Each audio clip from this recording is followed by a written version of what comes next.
शेतकऱ्यांच्या electric motor व motorcycle चोरीची उकल, 2 आरोपी मुद्देमालांसह अटकेत।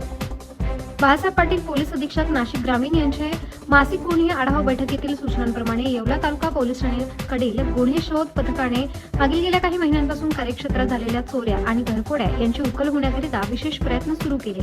त्यात रात्रगस्त अचानक कॉम्बिंग ऑपरेशन, संशयित व सराईत गुन्हेगारांची वेळोवेळी तपासणी सुरू केली।